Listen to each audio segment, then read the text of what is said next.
رسول اللہ صلی اللہ علیہ وسلم ہر رمضان میں اعتکاف کیا کرتے۔ آپ صبح کی نماز پڑھنے کے بعد اس جگہ جاتے جہاں آپ کو اعتکاف کرنے کے لیے بیٹھنا ہوتا۔ راوی نے کہا کہ حضرت عائشہ رضی اللہ تعالیٰ عنہا نے بھی آپ سے اعتکاف کرنے کی اجازت چاہی۔ آپ نے انہیں اجازت دے دی، اس لیے انہوں نے اپنے لیے بھی مسجد میں خیمہ لگا لیا۔ حفصہ رضی اللہ تعالیٰ عنہا زوجہ محترمہ نبی کریم صلی اللہ علیہ وسلم نے سنا تو انہوں نے بھی خیمہ لگا لیا۔ زینب رضی اللہ تعالیٰ عنہا زوجہ محترمہ نبی کریم صلی اللہ علیہ وسلم نے سنا تو انہوں نے بھی ایک خیمہ لگا لیا۔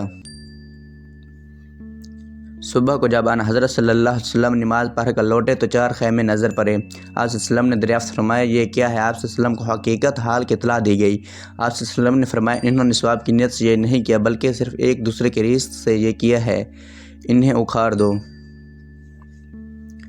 میں انہیں اچھا نہیں سمجھتا، چنانچہ وہ اکھاڑ دیا گیا۔ اور آپ نے بھی اس سال رمضان میں اعتکاف نہیں کیا بلکہ شوال کے آخری عشرے میں اعتکاف کیا۔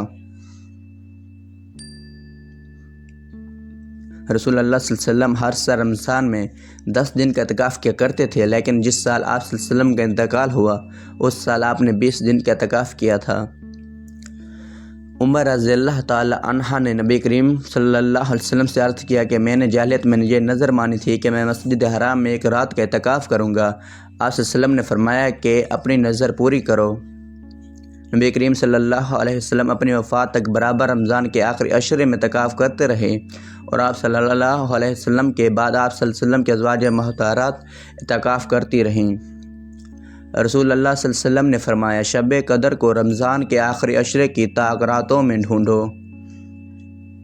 نبی کریم صلی اللہ علیہ وسلم نے فرمایا شب قدر کو رمضان کے آخری عشرے میں تلاش کرو، جب 9 راتیں باقی رہ جائیں یا 5 راتیں باقی رہ جائیں، یعنی 21ویں یا 30ویں یا 25ویں راتوں میں شب قدر کو تلاش کرو۔